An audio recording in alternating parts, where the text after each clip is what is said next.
So we're sitting down with Steve Masnyk, who is the Executive Director of CAMGA, which is the Canadian Association of Managing General Agents. Steve, thanks for joining us and sitting down at NICC and the Insurance Podcast, which is one of our great sponsors and friends of the association here is First Insurance Funding in Canada. So, Steve, let's talk a little bit about what's going on with CAMGA and some recent events. Obviously, you had an AGM this past spring and held a capacity summit dealing with some of the issues that the hard markets brought on. What are the outcomes from those events? What can you sort of update us on in regards to where CAMGA is sitting? Sure. So one of our goals as an association is to clarify, or at least educate, what exactly is an MGA to the greater insurance ecosystem, both on the carrier side who provide capacity to MGAs and on the broker side who give them business. One of the lifeblood of an MGA is capacity from carriers who want to trade with MGAs, who've made the realization and the decision to outsource that underwriting to an MGA versus keeping it in-house for themselves. They've realized the profitability of outsourcing, especially those classes of business where they don't write a ton of policies. Instead of having the overhead to write 500 or 800 or 1,000 policies in a certain class, carriers have realized the value of outsourcing that class or that product of policies. In essence, they're a lot more profitable to do that for them, and they've realized that.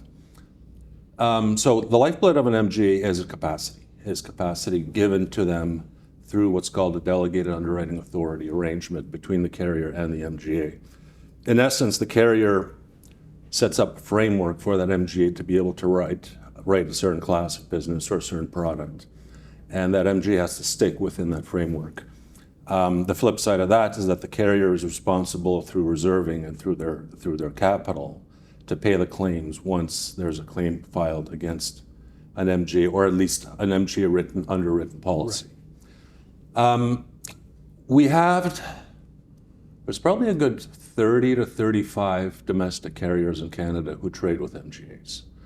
And one of the things we tried to do is be able to connect carriers, existing trading carriers with MGAs, and potential new ones who are not currently trading with MGAs. Basically in a trade show environment for MGAs, for our members, who represent over 90% of all the MGAs in Canada, to be able to sit down or be in a room with those 30 to 30, 35, 36, 37 capacity providers. So we invited about 40 capacity providers. Shocking to me was that of the 35 capacity providers who came to this trade show, 12 of those were carriers who do not currently trade with MGAs, but they are interested to learn more and interested in that opportunity to do that with MGAs. So we had about 25 existing partners of MGAs, capacity providers, and 12 new ones who are exploring how they can best begin trading with an MGA. So when it comes to some of the capacity challenges that are affecting the entire distribution side of insurance, there is some optimism that we're going to bring some more capacity into the MGA market and that they are preferring to work with MGAs rather than go direct to brokers for some of the reasons you probably outlined. Yeah.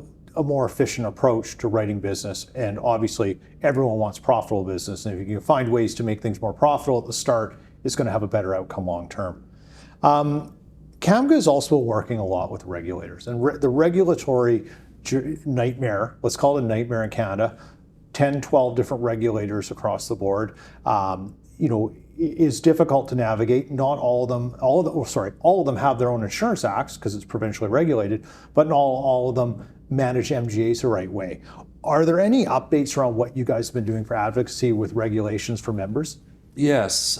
So the problem with regulation of MGAs, there's actually two problems. One is that the country's basically split halfway. Yeah. From Manitoba West, MGAs are forced to license as retail brokers, both the firm and the underwriters. From Ontario East, it's an option to license as a retail broker. Simply because there's no such thing as an MGA specific category. Yeah. So they're lumped into a retail broker regime, even though MGAs do not trade with the public. They do not trade with the consumer. That is the broker's job. An MGA is basically just a market, like an insurance carrier is.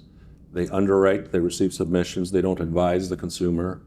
They have no dealings with the consumer. That is the interest of the consumer is represented by the licensed retail broker.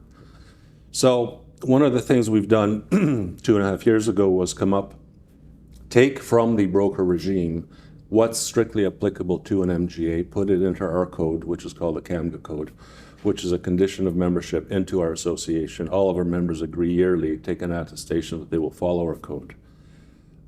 With the goal to continue working with regulators to, at least the first step is to get rid of the individual underwriter mandate, to get licensed as a retail broker. So I mentioned for Manitoba West, every underwriter employed by an MGA must license as a retail broker, which we think is not particularly appropriate or particularly helpful, actually.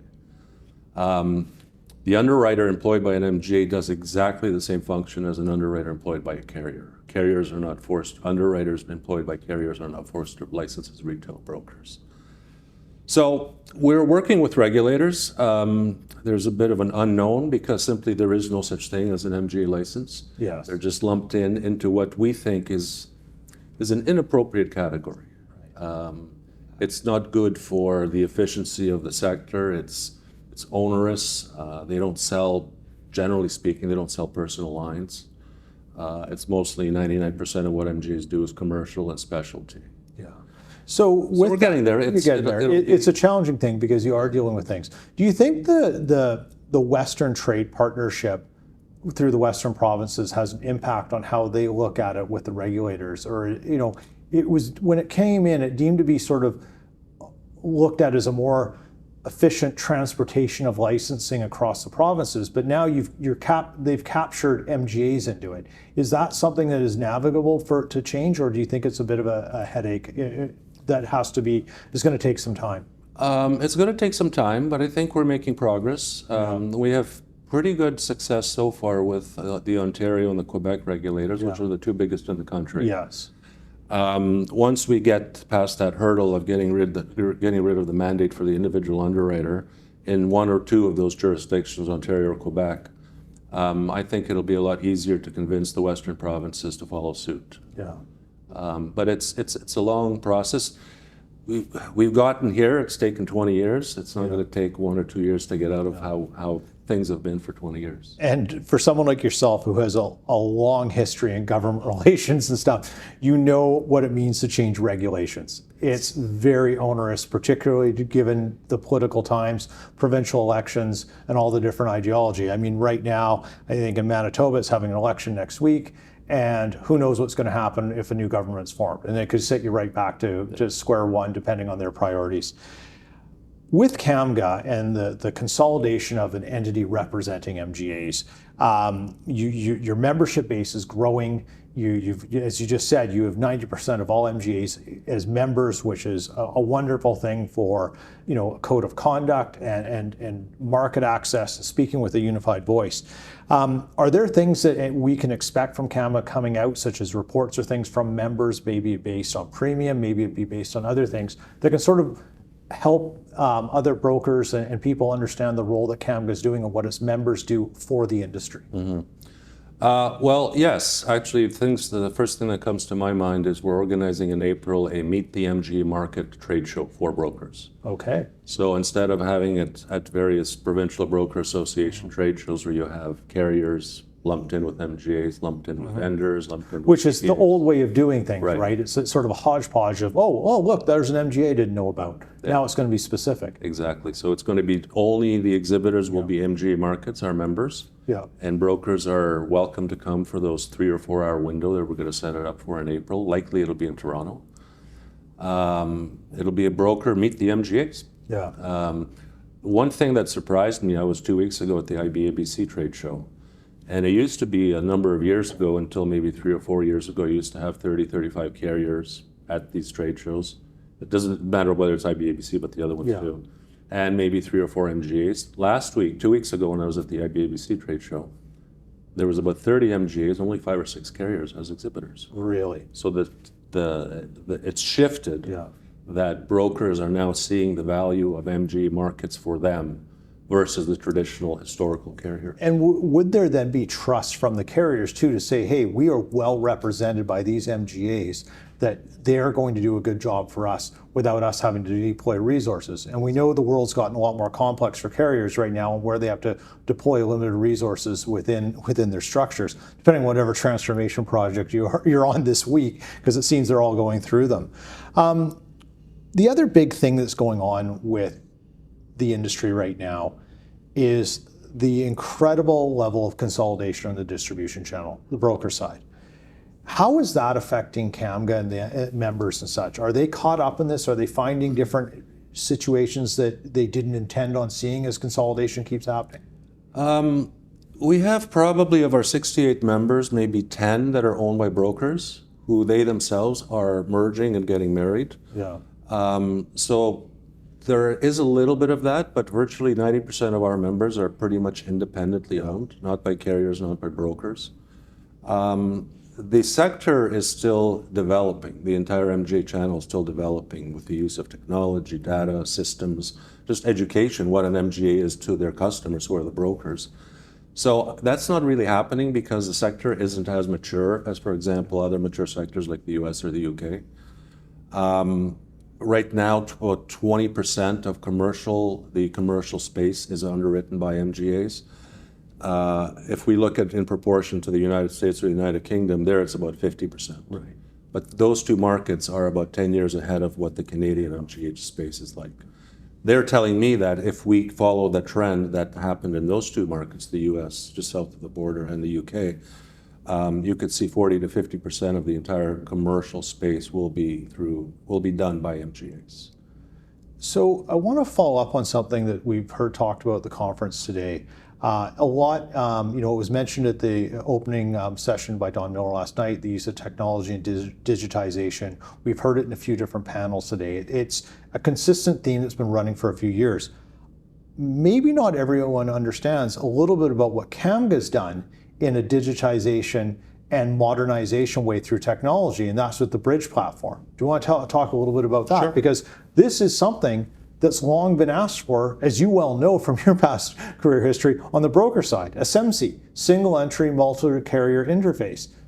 That's what CAMGA's done. Yeah. So one of the things we've realized is that brokers may know the name of 5 or 10 or 15 MGAs, but have absolutely no idea what those 5 or 10 or 15 write. Never mind knowing all 68 of our members exactly who writes what.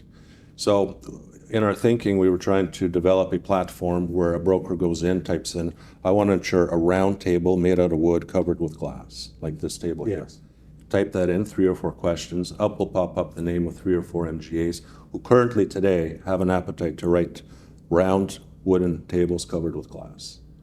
So those 3 names will pop up, then the broker then can with one click submit their submission of this table to those 3, and then begin the conversation to eventually lead to a quote letter, eventually lead with one of them to a binding situation. So it's a marketplace to find which MGAs are writing what, and to be able to quickly submit an application.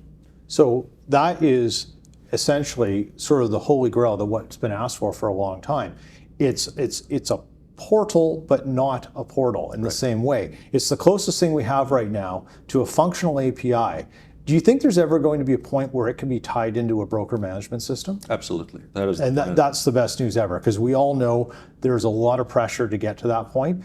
And again, easier for carriers to work with an MGA on the other side than trying to copycat 100 different APIs and make them all work, and then integrate each one into a broker management system. Exactly. Another value add for the MGAs.